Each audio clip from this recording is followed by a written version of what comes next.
En la segunda mitad del siglo XIX, Estados Unidos se encontraba dividido en dos regiones con visiones contrastantes. El norte, con una economía en rápida expansión, basada en la industrialización y la mano de obra libre, y el sur, cuya economía dependía en gran medida de las plantaciones de algodón y tabaco trabajadas por esclavos africanos.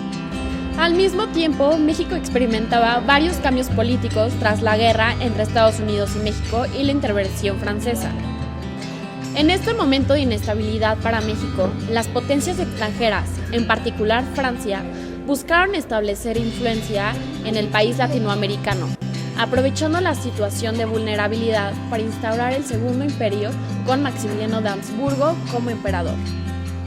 Abraham Lincoln, presidente de Estados Unidos, lideraba el norte con una visión que se enfocaba en la preservación de la unión nacional y la abolición gradual de la esclavitud, lo que generaba tensiones significativas con los estados del sur.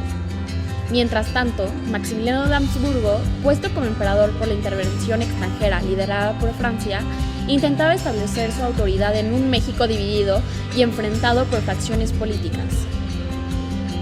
El conflicto estalló tras la elección de Abraham Lincoln como presidente de Estados Unidos en 1860. Los estados del sur, temerosos de perder sus derechos sobre la esclavitud, se separaron y formaron la Confederación. La proclamación de emancipación de Lincoln en 1863 fue un hito crucial, aboliendo la esclavitud y marcando la guerra como una lucha por la libertad y la unión nacional. Las batallas como Antietam y Gettysburg fueron puntos de cambios importantes. En Antietam, el conflicto alcanzó niveles de brutalidad impactantes, y en Gettysburg, la derrota de las fuerzas confederadas marcó un cambio significativo en la guerra. La guerra generó profundos cambios sociales y económicos.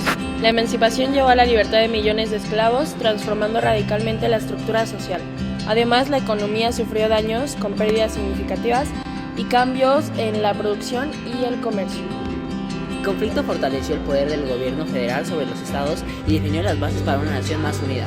La aprobación de la 13ª enmienda constitucional, que abolía oficialmente la esclavitud en 1865, fue un resultado directo de la Guerra de Secesión.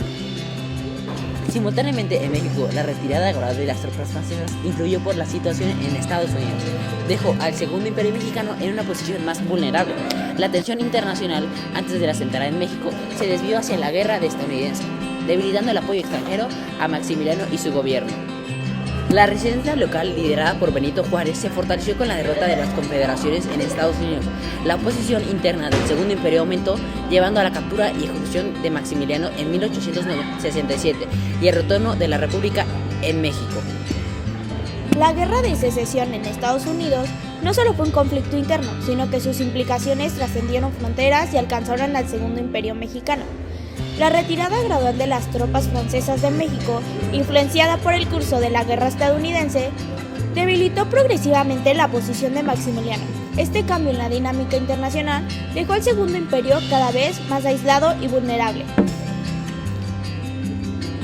El surgimiento de la resistencia interna liderada por Benito Juárez cobró fuerza al recibir un nuevo impulso tras la derrota de los confederadores en Estados Unidos.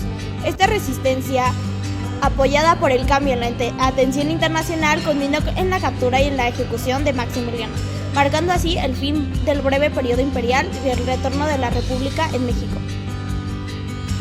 El colapso del Segundo Imperio Mexicano representó no solo la restauración del gobierno republicano, sino también la victoria sobre la intervención extranjera y la afirmación de la soberanía nacional.